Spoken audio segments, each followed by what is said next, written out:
Nitrogen ચક્ર, nitrogen cycle. વિદ્યાર્થી મિત્રો, આપણે આ ટોપિકનું નામ જોઈને જ ખ્યાલ આવી જાય કે આની અંદર આપણે નાઇટ્રોજન વિશે ચર્ચા કરવાના છીએ. એટલે કે આ જે સાયકલ આપણે જોવાના છીએ એ નાઇટ્રોજનની છે, બરોબર. આમાં આપણે નાઇટ્રોજનની હેરાફેરી કરવાની છે. તો સૌ પ્રથમ આપણને એ ખબર હોવી જોઈએ કે આપણા વાતાવરણમાં નાઇટ્રોજન વાયુનું પ્રમાણ કેટલું છે. કેટલું છે? તો કે 78%. આપણા વાતાવરણમાં જુઓ ને તો કે સૌથી વધારે વાયુનું પ્રમાણ નાઇટ્રોજનનું જ છે.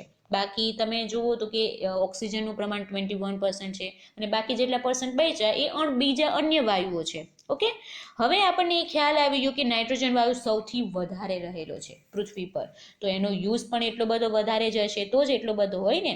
તો આ વાયુ જે છે એ સજીવો માટે જરૂરી છે. તે ઘણા બધા અણુઓના ઘટક તરીકે યુઝ થાય છે, જેમ કે પ્રોટીન, ન્યુક્લિક એસિડ, વિટામિન્સ. હવે પ્રોટીન તરીકે આપણે આપેલા છે 2 પ્રોટીન, જો ડીએનએ અને આરએનએ. એટલે કે આ જે આપણે પ્રકાર છે, ઓકે, પ્રોટીનના આ પ્રકાર છે કે ડીએનએ અને આરએનએ સ્વરૂપના પ્રોટીન હોય એમાં નાઇટ્રોજન યુઝ થતો હોય.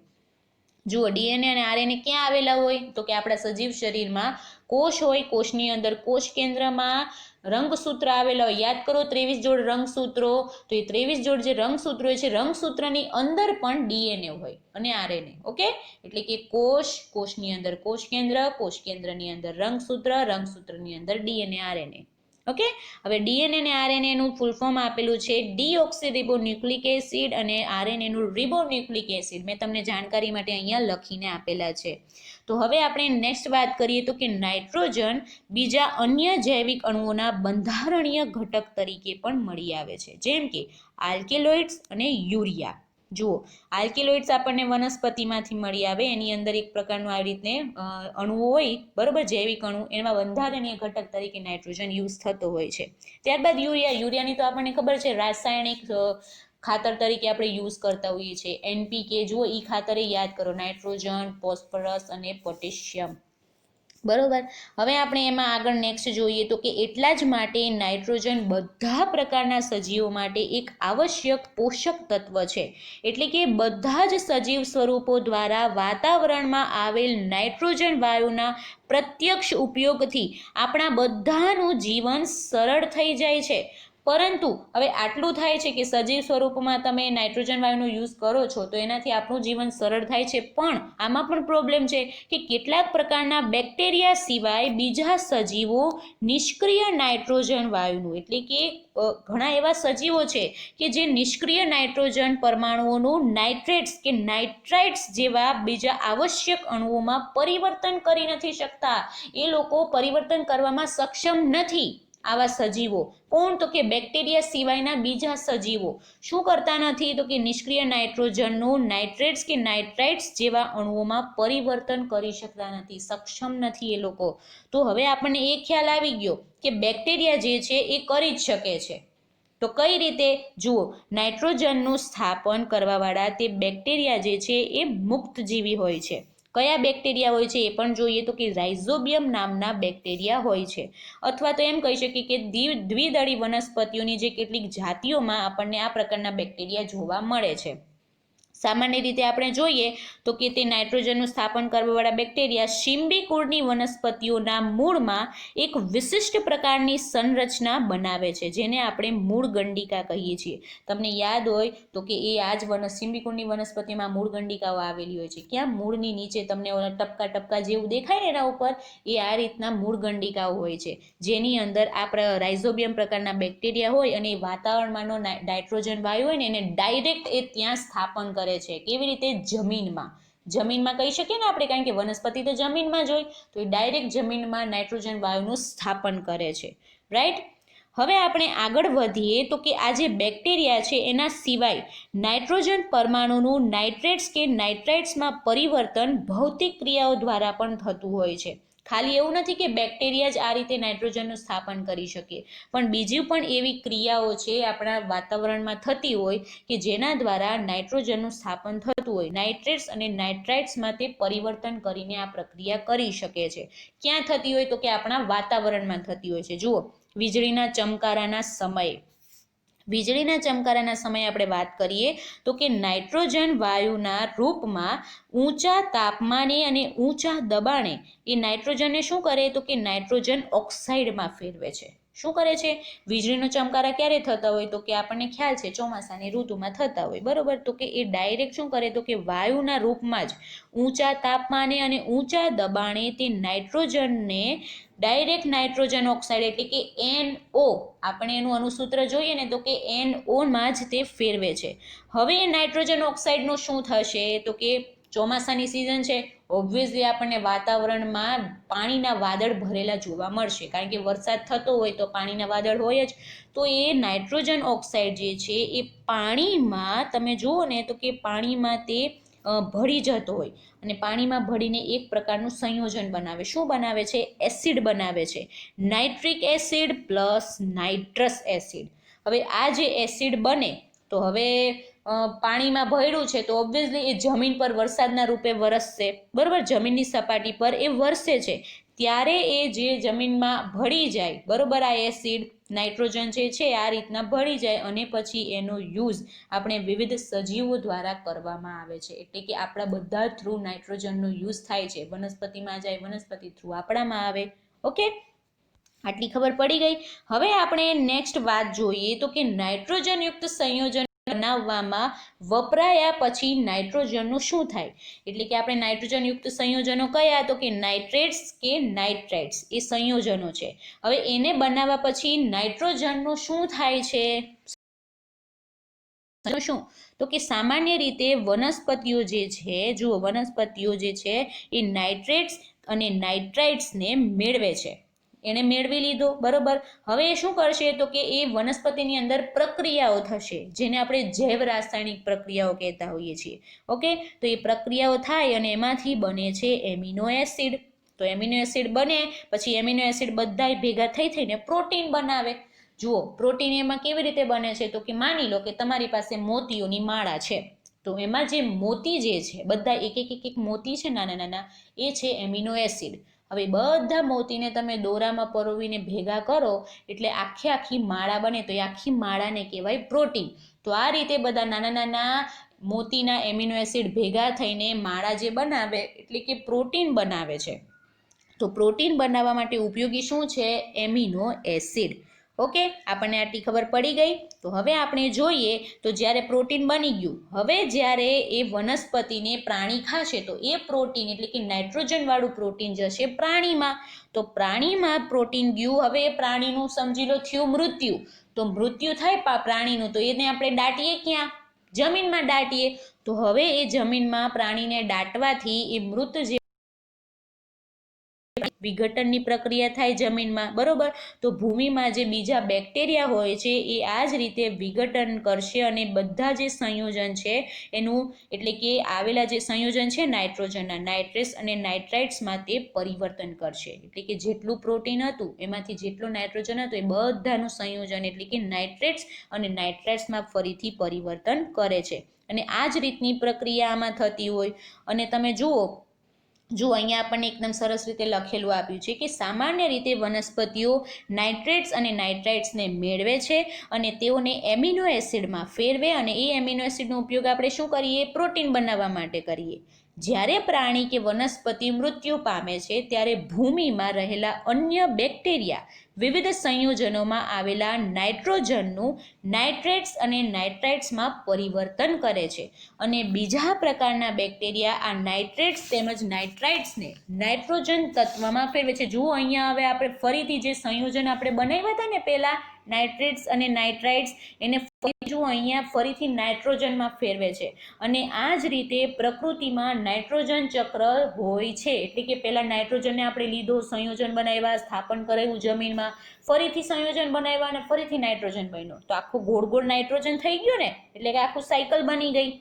જેમાં આપણે જોયું કે નાઇટ્રોજન વાતાવરણમાં પોતાના મૂળભૂત સ્વરૂપથી પસાર થતા ભૂમિ અને પાણીમાં સાદા અણુઓના સ્વરૂપમાં ફેરવાય છે.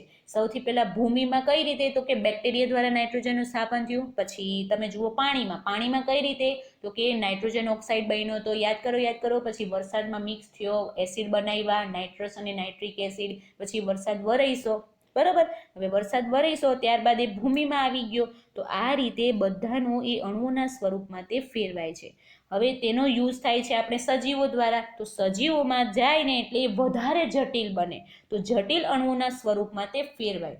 હવે મૃત્યુ થયું સજીવોનું, બરોબર, સજીવોનું મૃત્યુ થાય તો એ જમીનમાં ભળે, તો જમીનમાંથી એ નાઇટ્રોજનના સંયોજનો ફરીથી નાઇટ્રોજન પરમાણુઓમાં ફેરવાય, એટલે કે એ સામાન્ય સ્વરૂપમાં વાતાવરણમાં પાછો જતો રહે છે.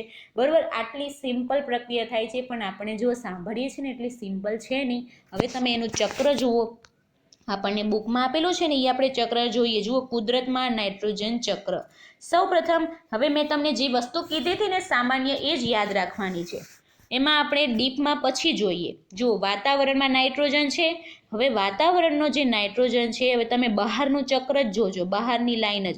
હવે એ ડાયરેક્ટ જાય છે. જુઓ, વાતાવરણીય અને ઔદ્યોગિક સ્થાપન. ઓકે, તો આ જુઓ એનું સ્થાપન થાય છે, તમે ડાયરેક્ટ જોશો ને તો એ વીજળીના ચમકારા દ્વારા થયું છે એ પ્રક્રિયા. આપણને એમાં કોઈ પણ વસ્તુ અહીંયા લખેલી નથી, એટલે કે સમજવાનું છે કે વીજળીના ચમકારા દ્વારા જે નાઇટ્રોજન વાયુ જે હતો એ ઊંચા તાપમાને અને ઊંચા દબાણે એ નાઇટ્રોજન ઓક્સાઇડ બનાવ્યું. પછી નાઇટ્રોજન ઓક્સાઇડ પાણીમાં ભળ્યો અને વરસાદ સ્વરૂપે એસિડ તરીકે, એટલે નાઇટ્રિક એસિડ અને નાઇટ્રસ એસિડના સ્વરૂપે તે જમીનમાં આવ્યો. જુઓ, વાતાવરણીય અને ઔદ્યોગિક સ્થાપન એનું થયું છે. બરોબર. તો આ રીતે એનું સ્થાપન થયું. હવે બીજું સ્થાપન જોઈએ, તો કે જુઓ, નાઇટ્રોજનનું બીજું સ્થાપન જોઈએ વનસ્પતિમાં. કઈ વનસ્પતિમાં? તો કે શિંબીકુળની વનસ્પતિઓ. યાદ કરો. મૂળમાં વિશિષ્ટ પ્રકારની સંરચના, મૂળગંડિકામાં રાઇઝોબિયમ બેક્ટેરિયા આવેલા હોય અને તે નાઇટ્રોજનનું સ્થાપન કરે છે. જુઓ, જીવરસ લીલી વનસ્પતિમાં સ્થાપન થયું. બરોબર. હવે એ સ્થાપન થયું ત્યારબાદ તમે જુઓ તો એનું એમોનિફિકેશન થાય છે, એટલે કે એમોનિયા બને છે. તમને યાદ છે ને કે નાઇટ્રેટ્સ અને નાઇટ્રાઇટ્સનું આપણે જ્યારે વનસ્પતિની અંદર એ જાય છે ત્યારે એ એમિનો એસિડમાં પરિવર્તિત થાય, અને એમિનો એસિડ શું બનાવે છે? એક પ્રકારનું પ્રોટીન બનાવે છે. એટલે કે એમ્યુનિફિકેશન થાય ત્યારે એ એમોનિયા બનાવે. હવે એ એમોનિયાનો યુઝ કોણ કરશે? વનસ્પતિને કોણ ખાશે? પ્રાણીઓ. તો પ્રાણીઓ ખાય છે. બરોબર. જુઓ, એ વનસ્પતિઓને પ્રાણીઓ ખાય છે, અહીંયા તમે જોઈ શકો છો. પછી પ્રાણીઓ ખાય તો પ્રાણીઓ દ્વારા પણ એ અંદર એમોનિયા બને છે. એટલે બે રીતે તમે જોવા જાઓ ને તો બંનેની અંદર આ પ્રકારનો એમોનિયા બને. હવે એમોનિયાનું શું થાય છે? તો કે હવે પ્રાણીઓ, સમજી લો મૃત્યુ થયું પ્રાણીઓનું, તો પ્રાણીઓ જમીનમાં ભળી ગયા. તો જમીનમાં ભળી ગયા તો એમની અંદર જે એમિનો એસિડ રહેલો છે, એમોનિયા રહેલો છે, પ્રોટીન રહેલું છે, બરોબર. તો એ પ્રોટીન ફરીથી જમીનમાં ભળી જશે કેટલાક બેક્ટેરિયા દ્વારા. તો હવે એ નાઇટ્રાઇટ્સમાં પરિવર્તિત થશે, નાઇટ્રેટ્સમાં પરિવર્તિત થશે. બંનેમાં નાઇટ્રેટ્સ અને નાઇટ્રાઇટ્સ સંયોજનો પાછા મળશે. હવે એ બંને સંયોજનો તમે જુઓ તો કે એ ફરીથી નાઇટ્રોજન, એટલે કે એ ફરીથી હવે જમીનમાં ભળી ગયા એ સંયોજનો. તો હવે જમીનમાં ભળી ગયા છે તો ફરીથી એ વનસ્પતિ, બીજી વનસ્પતિમાં તેનો યુઝ થશે નાઇટ્રોજનનો. તો આ રીતના એ નાનું ચક્ર તો ચાલુ જ રહેશે. સાથે સાથે તમે બીજું જુઓ ને તો આપણે જે વાતાવરણમાંથી વરસાદ સ્વરૂપે નાઇટ્રોજન આવ્યો હતો એ નાઇટ્રોજનનું નાઇટ્રિફિકેશન થશે તો બનશે નાઇટ્રેટ્સ, નાઇટ્રાઇટ્સ. બરોબર. હવે એ નાઇટ્રેટ્સનું, એ સંયોજનોનું ફરીથી ડીનાઇટ્રિફિકેશન, બીજા નાઇટ્રોજન દ્વારા નાઇટ્રિફિકેશન થશે તો બનશે વાતાવરણમાં ફરીથી નાઇટ્રોજન વાયુ મુક્ત થશે. તમારે આ ચક્ર ખાસ યાદ રાખવાનું છે. બરોબર. લખીને તમારે યાદ કરવાનું છે. મેં તમને આ સમજાવી દીધું છે સિમ્પલ રીતે. તમને જેમ મેં કીધેલું હતું એ રીતે તમે લાઇન ટુ લાઇન જોતા જશો તો આખું ચક્ર આરામથી સમજાઈ જશે. કોઈ પણ પ્રોબ્લેમ આમાં આવશે નહીં. કાર્બન ચક્ર, કાર્બન સાયકલ. હવે તમને આ ટોપિકનું નામ જોઈને જ ખબર પડી ગઈ છે કે આપણે હવે જે ચક્ર ભણવાના છીએ એમાં કાર્બન જ છે મેઇન. કાર્બનની આપણે હેરાફેરી કરીશું, રાઈટ? ચલો જોઈએ. એમાં કાર્બન પૃથ્વી પર ઘણા બધા સ્વરૂપોમાં મળી આવે છે. ચલો કયા સ્વરૂપોમાં મળી આવે છે એ જોઈએ. તે પોતાના મૂળ તત્વ સ્વરૂપમાં હીરો અને ગ્રેફાઇટમાં મળી આવે છે. એ જુઓ, આપણને મૂળ તત્વ આપેલું છે કયા સ્વરૂપમાં? તો કે હીરો અને ગ્રેફાઇટના સ્વરૂપમાં કાર્બન આપણને મળી આવે છે. ત્યારબાદ કીધું છે સંયોજનના તરીકે મળી આવે. સંયોજન સ્વરૂપે. કયા સંયોજન સ્વરૂપે? તો કે વાતાવરણમાં કાર્બન ડાયોક્સાઇડના સ્વરૂપમાં અને બીજા વિવિધ પ્રકારના ખનિજોમાં કાર્બોનેટ અને હાઇડ્રોજન કાર્બોનેટના સ્વરૂપમાં મળી આવે છે.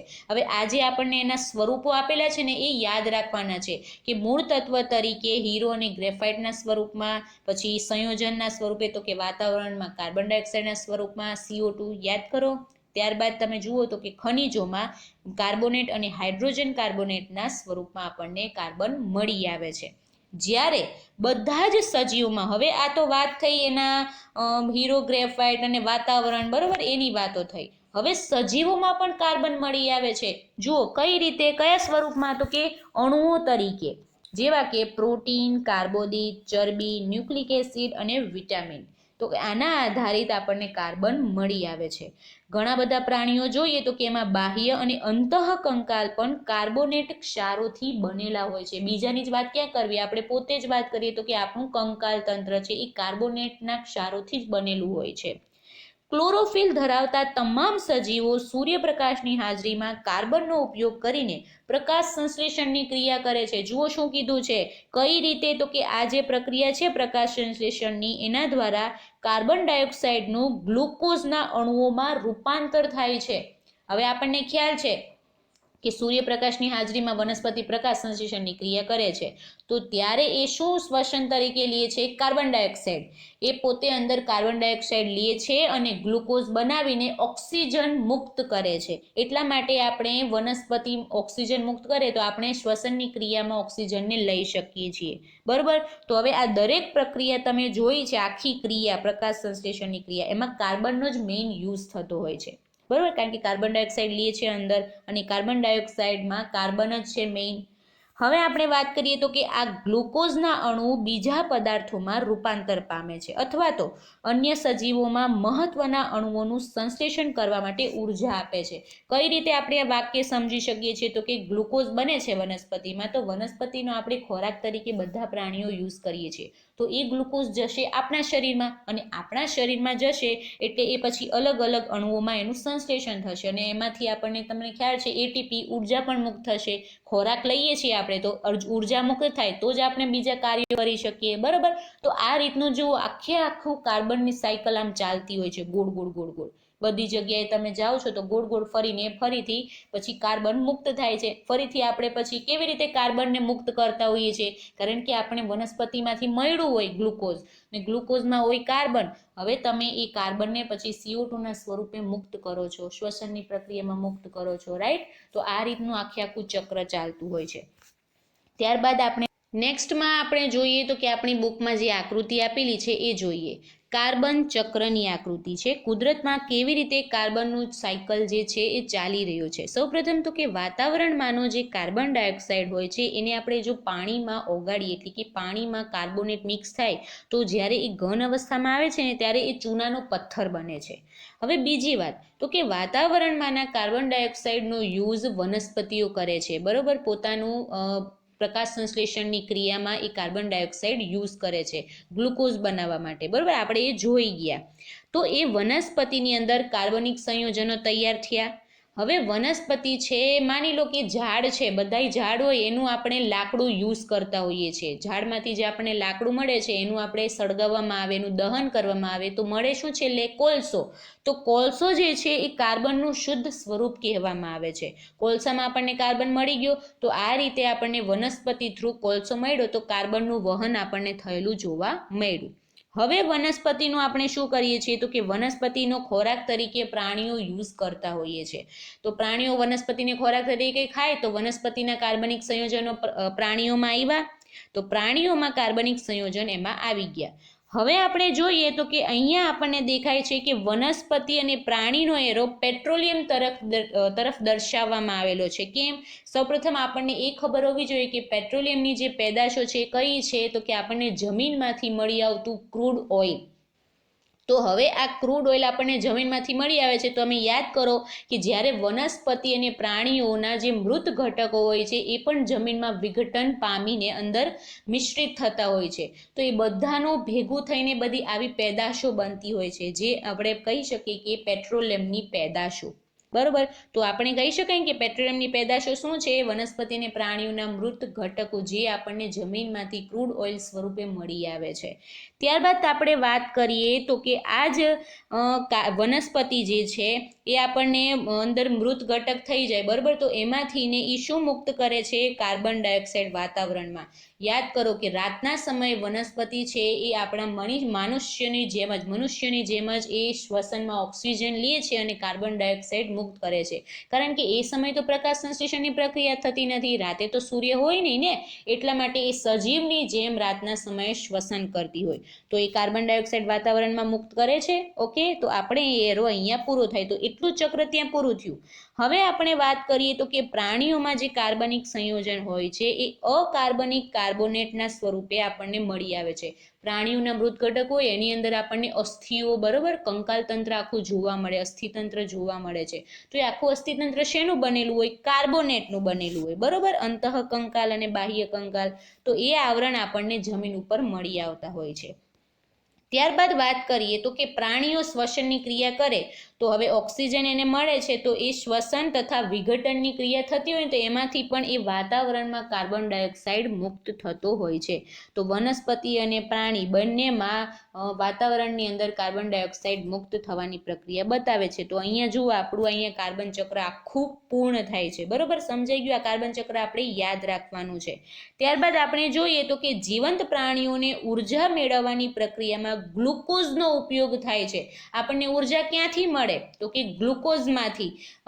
તમે યાદ કરો કે શ્વસનની ક્રિયા દ્વારા આપણે ગ્લુકોઝને કાર્બન ડાયોક્સાઇડમાં ફેરવવા માટે ઓક્સિજનનો ઉપયોગ કરતા હતા, બરોબર.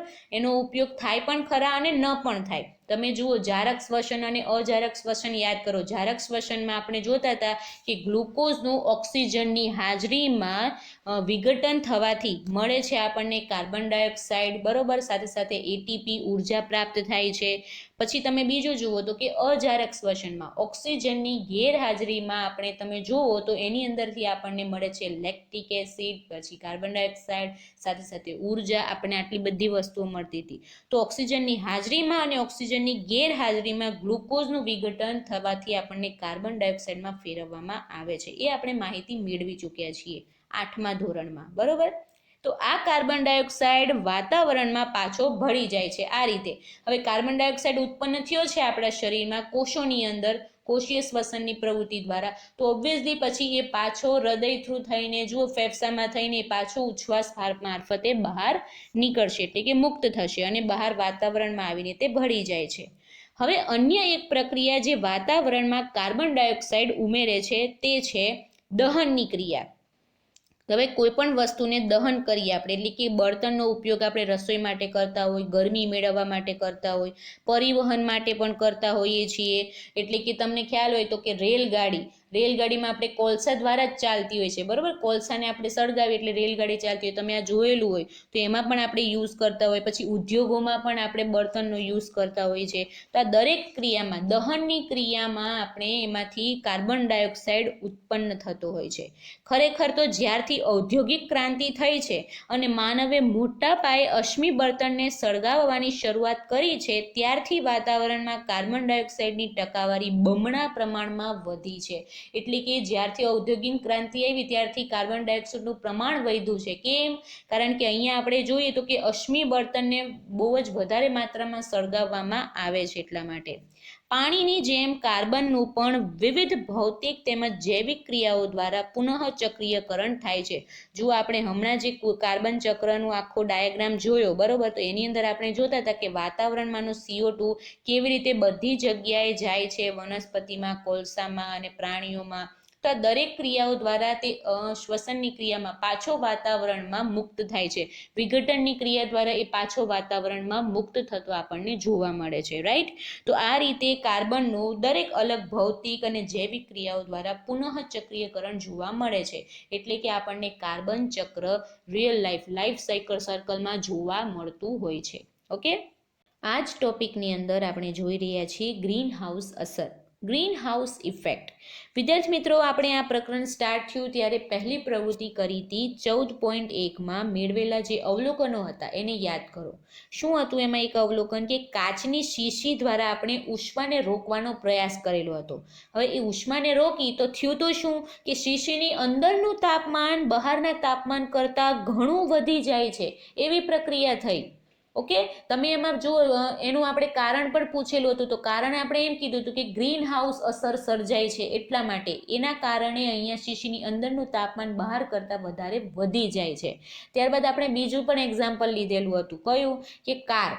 જો આપણી કાર હોય એને આપણે સૂર્યના તડકામાં આમ ઊભી રાખીને થોડીક વાર માટે પાર્ક કરીને 10-15 મિનિટ માટે જતા રહીએ, પાછા આવીએ તો અંદર કારની અંદર આપણને બેસીએ ને તો અંદર બફારો થાય છે, એકદમ પુષ્કળ ગરમી લાગે છે, ઉષ્મા સતત એની અંદર વધેલી લાગે છે. તો કે કેમ? કારણ કે એની અંદર કાચની અંદર પ્રકાશનું પરાવર્તન, સૂર્યનો પ્રકાશનું આપાત થયો હોય પછી એની અંદર ને અંદર એ સૂર્યપ્રકાશ પરાવર્તિત થયા કરે, વારંવાર પુનઃ રિફ્લેક્શન થયા કરે છે, બરોબર. એના કારણે અંદર ગરમીનું પ્રમાણ વધી જાય છે.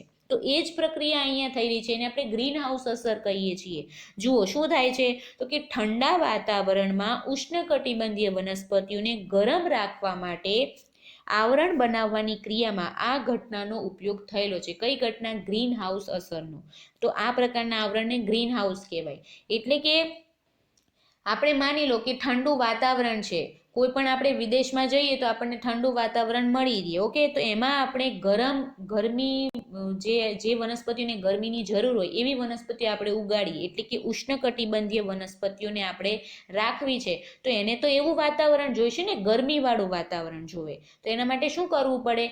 કાચની પેટીનું આખું ઘર બનાવવામાં આવે છે. જુઓ અહીંયા આપણને ફોટામાં દેખાય છે ને, આવું કાચની પેટીનું ઘર બનાવવામાં આવે, જેને કહેવાય છે ગ્રીન હાઉસ. એની અંદર આપણે આવી ગરમ રાખવા માટેની વનસ્પતિઓ ઉગાડવામાં આવે, જેને ગરમીની જરૂર હોય સતત, બરોબર. તો હવે ગ્રીન હાઉસ અસર છે એ વાતાવરણીય પ્રક્રિયાઓમાં પણ અસર બતાવે છે. આપણે અહીંયા જોઈએ છીએ ને, એ આપણે એક્ઝામ્પલ જોઈએ છીએ કે ગ્રીન હાઉસ કોને કહેવાય. તો આપણે આવી રીતે અંદર વનસ્પતિઓને ગરમી આપવા માટેની ટ્રાય કરીએ ને, એને ગ્રીન હાઉસ કહેવાય. જો આ રીતે વનસ્પતિઓને બધી પ્લાન્ટ્સને ગોઠવવામાં આવે છે અને એને ગરમી ઉત્પન્ન, એટલે અહીંયા ગરમી એકઠી કરવામાં આવે, બધી ગરમી એકઠી થાય, સૂર્યનો પ્રકાશ કાચમાંથી આપાત થાય, બરોબર. તો અંદર ને અંદર એ પ્રકાશ પરાવર્તિત થયા કરશે તો ઉષ્મા ઉત્પન્ન થશે અને બધી ગરમી અહીંયા છોડવાઓને મળશે. ઓકે, તો એના માટે તો એક પ્રકારનું શું કહેવાય, અનુકૂલિત વાતાવરણ એકઠું થઈ ગયું, બરોબર. એને એક વનસ્પતિને અનુકૂળ તાપમાન મળી રહે છે, હૂંફાળું તાપમાન મળી રહે છે. તો આ રીતની પ્રક્રિયા થાય એના માટે ગ્રીન હાઉસ ઇફેક્ટ અહીં સર્જાય છે. તો હવે આ ગ્રીન હાઉસ અસર જે છે એ માત્ર અહીંયા ગ્રીન હાઉસમાં જ નહીં, પણ આપણે પૃથ્વી જે છે એ પણ એક ગ્રીન હાઉસ તરીકે વર્તે છે. એટલે આપણી પૃથ્વી પર પણ ગ્રીન હાઉસ અસર વાતાવરણીય પ્રક્રિયાઓમાં પણ જોવા મળે છે. તમે માની લો કેટલાક વાયુઓ જે છે એ પૃથ્વીમાંથી ઉષ્માને પૃથ્વીની બહારના વાતાવરણમાં જતા રોકે છે. આપણે જે પૃથ્વી પર સૂર્યનો પ્રકાશ આવે છે એ પરાવર્તિત તો થતો જ હોય, બરોબર. તો પરાવર્તિત થઈને બધો પ્રકાશ પૃથ્વીની બહાર જતો રહેતો નથી. એવા ઘણા વાયુઓ જે છે એ વાતાવરણમાં, પૃથ્વીની બહારના વાતાવરણમાં એ પ્રકાશને પરાવર્તિત થતા રોકે છે. એટલે કે એ વાયુ, એટલે કે એ જે પ્રકાશ છે એ પરાવર્તિત થઈને ફરીથી પાછો પૃથ્વી પર આવે છે અને આપણા વાતાવરણમાં જ પરાવર્તિત થયા કરે છે. તો ગ્રીન હાઉસ અસર સર્જાય એ રીતે. તો વાતાવરણમાં આવેલા આ પ્રકારના વાયુઓનો વધારો સમગ્ર વિશ્વના સરેરાશ તાપમાનને વધારી શકે છે અને આ પ્રકારની અસરને ગ્રીન હાઉસ અસર કહેવાય. એટલે કે થાય છે શું આમાં? જુઓ, સૂર્યનો પ્રકાશ આપણી પૃથ્વી પર આવ્યો, બરોબર, આવી તો ગયો, પરાવર્તિત થાય છે. તો પરાવર્તિત થાય છે ને, તો એને પૃથ્વીની બહાર જતા કેટલાક વાયુઓ એ પ્રકાશને બહાર જતા રોકે છે. તો એ વાયુઓ શું કરશે? ફરીથી એ પ્રકાશનું પરાવર્તન પૃથ્વી પર કરશે. તો આ રીતે પરાવર્તનની ઘટના સતત ચાલુ રહેશે અને આપણા પૃથ્વીની અંદર તાપમાન છે એટલે કે ઉષ્મા વધતી જશે અને ઉષ્મા વધતી જાય તો એને કહેવાય ગ્રીન હાઉસ ઇફેક્ટ. ચલો જોઈએ, આપણે એક પ્રવૃત્તિ બતાવેલી છે એ જોઈએ. પ્રવૃત્તિ 14.12 શું કીધું છે આમાં કે વૈશ્વિક ઉષ્મીકીકરણ એટલે કે ગ્લોબલ વોર્મિંગના પરિણામો શું હોઈ શકે છે. જે આવી પ્રક્રિયા સર્જાય ને ગ્રીન હાઉસની, એને કહેવાય છે ગ્લોબલ વોર્મિંગ. જુઓ તો કે વૈશ્વિકી ઉષ્મીકરણના પરિણામો તો કે આકરો ઉનાળો, ધ્રુવ પ્રદેશ પરનો બરફ ઓગળતો જવો, પછી દરિયાઈ પાણીની સપાટી ઊંચે આવવી, પછી દરિયાકાંઠાના વિસ્તારો ડૂબી જવા, આબોહવાની પરિસ્થિતિમાં બદલાવ, આ બધા પરિણામો છે એ શેના કારણે થતા હોય છે તો કે વૈશ્વિક ઉષ્મીકરણના પરિણામો છે તો કે ગ્રીન હાઉસ અસર જ્યારે આવી રીતના સર્જાય ને આપણી પૃથ્વી પર તો આવી બધી વસ્તુઓ થાય, ઉનાળો વધારે પડે, પછી ધ્રુવ પ્રદેશમાં જે બરફ હોય ને ઓગળવા માંડે, ગરમી વધવા માંડે તો ઓબ્વિયસલી બરફ ઓગળવા માંડે, પછી પાણીની સપાટી છે ઊંચે આવવા માંડે છે, દરિયાકાંઠાના વિસ્તારો ડૂબી જવા લાગતા હોય છે, બરોબર, કારણ કે બરફ ઓગળતો જાય તો પાણીની સપાટી વધતી જાય અને આબોહવા જે છે આબોહવાની પરિસ્થિતિ નોર્મલની જગ્યાએ કેવી થાય એમાં બદલાવ આવે. પછી કેટલાક અન્ય ગ્રીન હાઉસ વાયુઓના નામોની પણ તપાસ કરો કે એવા કયા વાયુ છે જે આપણે પૃથ્વી પર જે પ્રકાશ આપાત થાય છે એ પરાવર્તિત થતા એને રોકે છે, એને ફરીથી પૃથ્વીની બહાર જવા નથી દેતા. તો કે CO2 કાર્બન ડાયોક્સાઇડ, પછી CH4 methane, N2O nitrous oxide, CFC chlorofluorocarbon. હવે આ CFC કાર્બન તમને ખાસ યાદ હોય તો કે આપણા રેફ્રિજરેટરમાં આ CFC કાર્બન હોય છે, બરોબર. તો હવે વિચાર કરો કે આપણા પૃથ્વી ઉપર દરેકના ઘરમાં આપણને રેફ્રિજરેટર જોવા મળે, AC જોવા મળે, તો દરેકની અંદર જે વાયુ છૂટો પડે છે, બરોબર, CFC છૂટો પડે છે એ બધો વાતાવરણમાં પ્રવેશે અને વાતાવરણમાં એ બધા વાયુઓ બહાર જાય એટલે આ રીતની ઉષ્મા ભેગી થતી હોય છે, આ બધી પ્રક્રિયાઓ થતી હોય છે. તો આપણને જોવા મળ્યું ને કેટલું પ્રદૂષણ વધે છે, આ રીતના બધું પ્રદૂષણ વધતું આપણને જોવા મળે છે. ઓકે.